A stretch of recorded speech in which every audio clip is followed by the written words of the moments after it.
전직 국회의원 보좌관, 전직 정치 전문 기자와 함께 정치권 상황에 하이킥을 날리는 정치 토크쇼 거침없이 하이킥.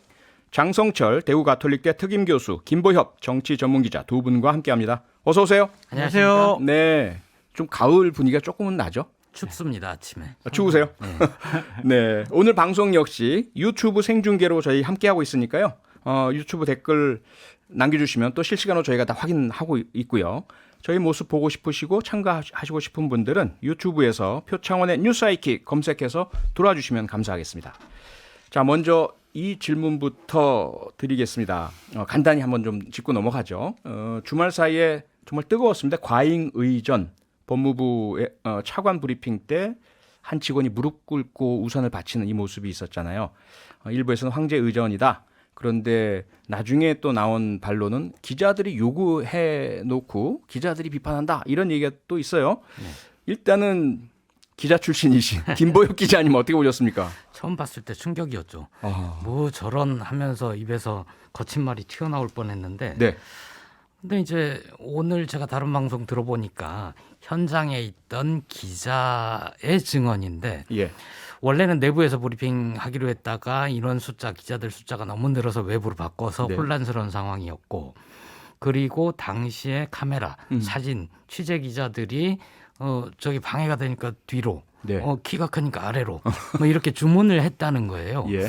그러면 그 당시에 이제 그 차관이 그건 너무 과한 것 같다. 만약 그 상황을 정확하게 알았으면 예. 과한 것 같다. 그냥 이 브리핑 자료를 들고 있어야 되니까 네. 옆에 우산만 씌워달라. 이렇게 적극적으로 했더라면 더 좋았을 텐데 아하.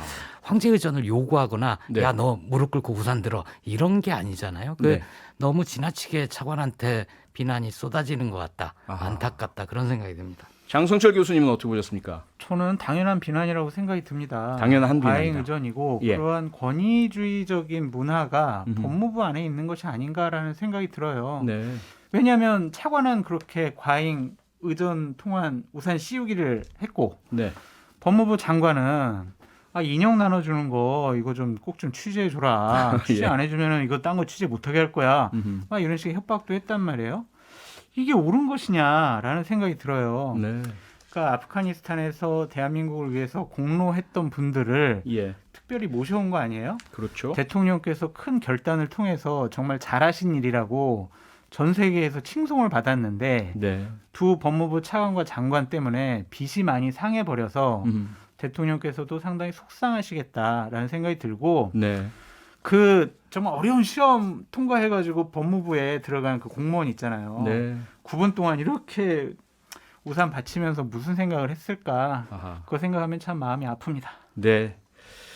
예, 사실 저는 뭐 그 일선 경찰관부터 시작해서 국회의원까지 여러 공직을 거쳐 봤기 때문에 의전 많이 받으셨죠? 의전에 대한 것들이 상당히 좀 와닿는데요. 이 사건을 보면서도 사실상 그 부처 내에서 일부러 처음부터 그렇게 요구한 건 아니었지만 방송과 기자들의 요구에 의해서 이루어진 것이다라고 하지만 결국은 김보익 기자님 말씀처럼 그걸 오히려 방송 기자들의 요구를 법무부 높은 분들이 좀 조절하거나 막아주셨어야 되지 않느냐. 그렇죠. 무리한 예. 요구다. 그러지 말아라. 그렇죠. 왜냐하면 예전에는 브리핑하는 사람만 나와야 됐지만 네. 코로나19 유행 이후에는 요새 수화 통역하는 분이 자연스럽게 옆에 맞아요. 나오잖아요. 맞아요. 그러니까 그게 뭐 우산 받쳐주는 사람이 옆에 있다고 큰 문제가 되는 거 아니거든요. 아니죠. 언론의 아니죠. 취재 관행도 좀 바뀌어야 된다고 봅니다. 그러니까요. 아니 저도 25년 정치권에 있으면서 높은 분들 많이 봐왔고 모셔도 네. 봤는데 예. 하여튼 저런 거는 처음이었어요. 김보혁 기자님 말씀대로 대단한 충격이었습니다. 그건 보셨죠? 놀룩 패스는 보셨죠?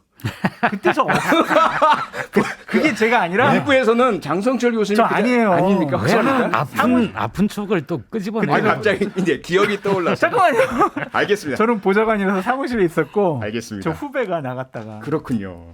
네, 본격적인 오늘 첫 번째 주제로 들어가 보도록 하겠습니다. 먼저 준비된 내용부터 들어볼까요?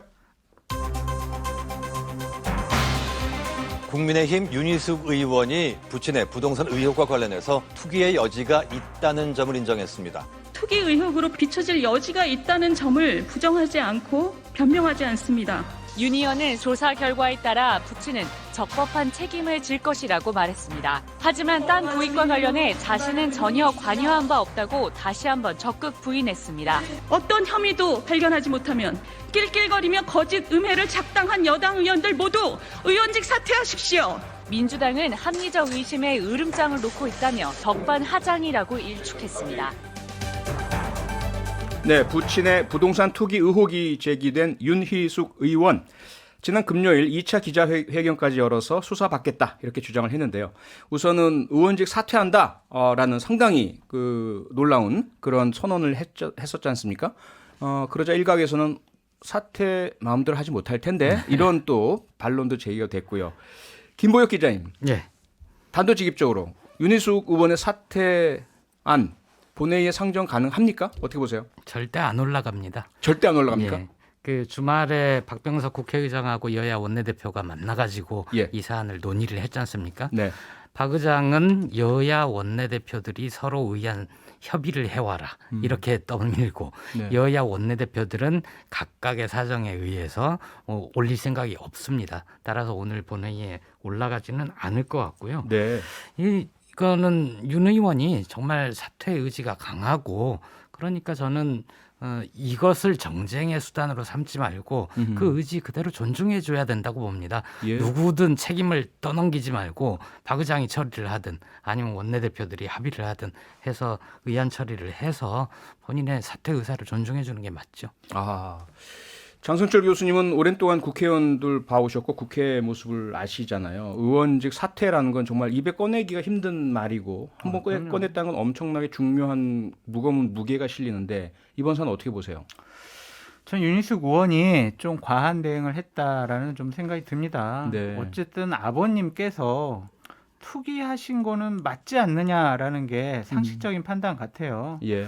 그냥 80대의 어르신이 세종과는 전혀 연고가 없는데 갑자기 3,300평의 땅을 8억 원이나 들여서 샀어요. 네. 그러면은 과연 이것이 윤희숙 의원하고 상의를 안 했을까? 아하. 왜냐하면 그때 세종시에서 근무했었잖아요. 네. 그러니까 나 여기 땅 사러 왔어. 같이 저녁이나 먹을까? 이러지도 않으셨을까? 아니면 사고 나서도 나 땅 샀어라고 얘기를 안 하셨을까?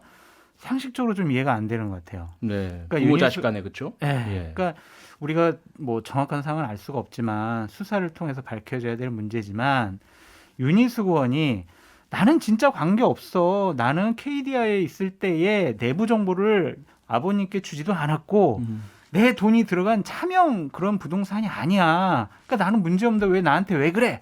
라는 것을 항변하다 보니까 네. 의원직 사퇴까지 나왔는데 너무 강한 대응 때문에 사태가 너무 깊숙하게 가서 어허. 당에도 부담이 될 것 같고요. 네. 또 이제 대선 후보 경선을 국민의힘에서 곧 시작을 하는데 대선 후보 경선하는 분들에게도 상당히 부담이 될 것 같아요. 아하. 당신들 부동산 문제 어떻게 할 거야? 예. 전수조사해야 되는 거 아니야? 윤희숙 의원 봐봐 사퇴한다며 부동산 투기한 거 나오면 사퇴해야 되는 거 아니야? 이런 공격당하기 딱 좋아졌어요. 물론 윤희숙 의원의 기본적인 진정성은 믿지만 네. 이게 본인이 생각하는 것보다 사건의 파장이 훨씬 더 커졌다라는 생각이 듭니다. 네. 근데 김보익 기자께서는 본인의 의사대로 사퇴할 수 있게 해줘야 된다라는 말씀을 주셨지만 예. 현실적으로는 그게 가능해 보이지 않는 게 국민의힘에서도 사실상 사퇴안 처리를 도와줄 생각이 전혀 없는 것 같고요. 예. 그 공을 여당 민주당이 떠넘기고 있고요. 여당에서도 굳이 이거 사퇴 우리가 도와줄 필요 없어라는 입장인데요. 이거 어떻게 보세요? 그러니까 묘하게 됐죠. 네. 그래서 역대 국회에서도 의원직을 걸고 뭔가를 주장을 했다가 사퇴를 공언을 했다가 조용히 걷어들이거나 네. 당의 만류에 못 이겨 걷어들인 분들이 꽤 많습니다. 꽤 많죠. 실제로 사퇴에 이어진 경우가 오히려 소수입니다. 예. 그래서 국회 본회의에서 처리 여부와 무방하게 본인의 의지가 정말 강하면 사퇴할 방법이 없는 건 아닙니다. 서류상으로 처리가 안 될 뿐이지 네. 의원실 방 빼고요. 보좌진들 해임하고요. 어허. 그리고 그래도 의정활동비는 다 나오거든요. 네. 그거 모아놨다가 나중에 결국 사퇴 처리됐을 때 예. 어느 단체나 기관에 기부를 한다거나 그런 식으로 처리를 할 수는 있죠. 그것 관련해서 제가 조금 취재한 거 설명해 드리면요. 네네. 윤희숙 의원 같은 경우에는 세비는 무조건 매달 반납을 하겠다. 그리고 보좌진 사퇴 문제에 대해서는 상당히 좀 다른 판단을 해야 된다. 왜냐하면 생계 문제가 있기 때문에. 그분들도 직업이시고. 예. 예. 그래서 지금 그 문제가 있고요. 네. 지금 방금 전까지 확인한 거는 윤희숙 의원 방 앞에 네. TV 카메라 기자분들이 가 계셔서 윤희숙 의원이 짐을 빼나 안 빼나 아이고. 그거를 좀 촬영하려고 지금 대기하고 있는 상황이고 네. 보좌진들 그러니까 의원님 짐은 일단 싸놨대요. 그런데 이제 보좌진들은 계속 문 닫고 근무하는 상황이다. 네. 현재까지의 상황을 좀 말씀드립니다. 아, 참 장 교수님께서 과잉 대응이라는 말씀을 주셨는데 네. 정말 어떻게 보자면 이러지도 못하고 저러지도 못하고. 근데 처음에 이랬으면 됐잖아요. 네. 저는 솔직히 몰랐는데 제 권익위 조사를 중간에 받다 보니까 투기 사실을 알았습니다. 그러니까 죄송합니다. 네. 근데 제가 내부 정보를 이용을 하거나 제 돈이 들어간 건 없습니다. 합수단의 수사를 제가 잘 성실하게 받겠습니다. 네. 이러한 정말 여러 가지 불미스러운 일이 저한테도 와서 되게 국민 여러분께 죄송하게 생각을 합니다. 네. 당분간 좀 자숙하겠습니다. 이랬으면 끝났을 것 같은데. 이게 모범 답안이죠. 예. 예. 근데 그러니까 윤 의원이 네. 당 대표 혹은 장 교수님 이런 정치를 좀 아는 분 혹은 보좌진들하고 보좌진 생계가 문제가 걸려 있으면 그렇죠. 보좌진하고도 깊숙이 좀 상의를 했어야 하는데 그렇죠. 불쑥 홧김에 확 던진 경향이 있어요. 아하. 저는 이거 보면서 이 처방과 네. 진단과 처방이 이렇게 어긋나는데 도대체 뭘까? 그러면 이제 그 안으로 심리 분석을 들어가야 되잖아요. 네. 이분이 자의식, 자기애 이게 너무 강해진 거 아닌가 싶어요. 왜냐하면 사실 윤희숙 의원이란 분은 아무도 몰랐거든요. 네. 작년 7월 달에 국회 5분 연설하면서 저는 임차인입니다. 예, 그러면서 확 떴고 당에서도 막 부추기고 보수 언론에서도 야 우리의 미래다 이런 식으로 부추기고 하니까 예. 초선인데 아는 사람도 별로 없는데 대선 출마 느닷없이 하고 아하. 그러다 보니까 이제 자신은 대선 주자급인 거죠. 그 정도의 이것도 있으면 안 된다. 대선 출마뿐만 아니라 의원직도 던져 이렇게 가버린 것 같습니다. 그러니까 근데 이런 제가- 그 증언도 있더라고요. 아마 보셨겠지만 KDI에서 함께 근무했던 분께서 이번이 사실 윤희숙 의원의 사퇴 세 번째다. 봤어요. KDI 네. 근무할 때도 갈등이라든지 문제 상황에 봉착하면 사퇴라는 그 카드로 돌파해 왔다. 네. 그렇게 하고 나면 다른 사람들이 양보하거나 문제가 수습됐더라. 그것이 아마 이어진 것이 아니냐. 이런 건 어떻게 보세요? 그러니까 윤희숙 의원의 저런 행동 때문에 KDI에 계시는 분들도 상당히 불필요한 오해를 받게 생겼잖아요. 네. KDI에 있는 분들은 예타를 담당하니까 부동산 투기를 했을 거야. 그러니까 거기 있는 분들 다 전수조사해야 돼.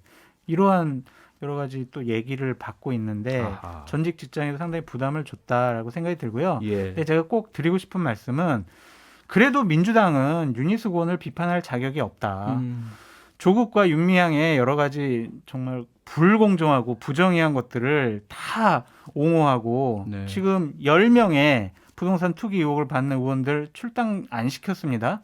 그러면서 어떻게 윤희숙 의원을 비판할 수가 있느냐. 네. 이것은 민주당은 그냥 입 다물고 반성하면서 윤희숙 의원에 대해서 비판하지 마시라라고 말씀드리고 싶어요. 민주당은 입을 다무시라. 네. 그런데 그러면 이제 민주당에서는 또 그렇잖아요. 국민의힘은 비판할 자격이 없다. 이런 얘기 또 하시더라고요. 모든 사안에. 서로 그런 것 같아요. 그러면 정치가 아주 조용해지겠네요. 국회도. 네.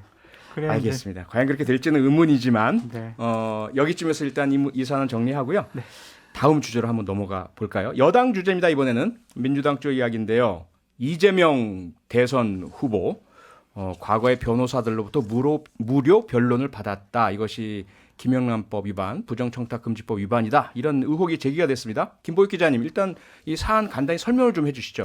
2018년 경기도지사 때 일이죠. 네. TV 토론에 나가서 그 형님 정신병원 강제 입원 뭐 이런 질문에 대해서 답변을 하다가 예. 얘기를 했는데 상대 후보인 김영환 후보가 저거 선거법 위반이다, 허위 사실이다 해가지고 고발을 했고 이게 오랜 법정 논란 끝에 지난해 7월에 최종 무죄 판결을 받은 사안입니다. 네. 그런데 이제 그 당시에 이제 민변회장 출신이었던 송두환 지금은 인권위원회 후보자인 거죠. 인권위원장 후보. 예, 네. 인권위원장 후보 예. 오늘 인사청문회도 있었는데 네. 그분이 변론에는 그닥 비중 있게 참여하지 않으시고 변호인단에 이름을 올렸다. 예. 결국은 그게 무료 본론 아니냐. 이 이낙연 후보 쪽에서 문제 제기를 한 겁니다. 네. 장성철 교수님. 네. 그런데 이분이 지금 뭐 국가인권위원장 후보이시기도 하지만 거물법조계 그럼요. 인사잖아요. 맞습니다. 전관이시기도 네. 하시고 네. 그러다 보니까 이제 많은 분들께서 김영란법 위반이 아니려면 100만 원 이하여야 될 텐데 그렇게 싼가? 이런 의혹 제기하고 있어요. 아유, 어떻게 보세요? 저런 거물분들은요. 예. 그냥 이름만 올려주는 것만 해도 액수가 변호사 비용 액수가 상당히 커요. 그런 말들이 있더라고요. 그런데 이제 그 분이나 민변에서는 이렇게 항변을 하죠. 우정으로 네. 우리가 지원을 한 거다. 음. 이렇게 얘기를 하시는데 우정으로 지원을 했든 아니면 뭐 돈을 안 받았든 그것이 공직자한테는요. 부정청탁 금지법에 해당이 돼요. 사유가 무엇이든지 간에. 그렇죠. 네. 그러니까 아니죠. 이해관계가 있어야죠. 이해관계가 있을 수가 있는 거죠. 예를 들면요. 그 이번에 국가권익위원장을 하는데 이재명 지사가 어느 정도 좀 도움을 줬다. 과거에 이렇게 도움 받았으니 이번에 도움 준 거 아니냐. 이런 식으로 또 몰고 갈 수가 있잖아요. 정치적으로. 네. 그러니까 그런 오해를 살 필요가 없다라는 생각이 들고요. 예. 예전에 MB도 미국에 있는 다스 소송과 관련해서 예. 삼성에서 대납해서 이것은 뇌물죄야. 이것은 대가성이 있는 거야. 그래가지고 유죄받지 않았습니까? 그렇죠. 그러니까 이것처럼 좀 비슷한 유형이다라고 이낙연 후보 쪽에서는 지금 공격을 하고 있는 상황인데 예. 앞으로 이 문제는요. 대선 후보 경선이든 아니면 네. 본선에서도 두고두고 문제가 될 것 같다라는 생각이 듭니다. 김보혁 기자님. 제 생각은 좀 다른데요. 네. 그 건을 MB 소송비 대납 의혹하고 비슷하다라고 하면 이거는 회색과 검은색이 사실 같은 색 아니냐. 뭐 이렇게 얘기하는 거나 마찬가지거든요. 예. MB 이명박 씨는 당시에 다스는 내 것이 아니다라고 얘기를 했는데 네. 미국에서 다스 관련된 소송이 벌어지니까 자기 돈을 못 쓰고 삼성한테 내 소송비 좀 내줘 해서 뇌물죄로 처벌받은 거거든요. 그렇죠. 이거는 김영란법과도 무관한 거고 예. 그리고 박주민 변호사가 얘기한 게 맞을 겁니다. 민변 쪽에서는 이 거물급 이쪽의 거물급 우정. 변호사들은 네. 우정 출연이라기보다는 그 소송의 뜻을 같이 한다 하는 의미로 네. 이름을 올리는 경우가 관행처럼 있었다고 합니다. 알겠습니다. 오늘 거침없이 하이킥은 여기서 마치겠습니다. 다음 주에 뵙겠습니다. 지금까지 김보혁 기자, 장성철 특임 교수 두 분과 함께했습니다. 두 분 고맙습니다. 감사합니다. 평일 저녁 6시 5분에 여러분을 찾아갑니다. MBC 라디오 표창원의 뉴스 하이킥.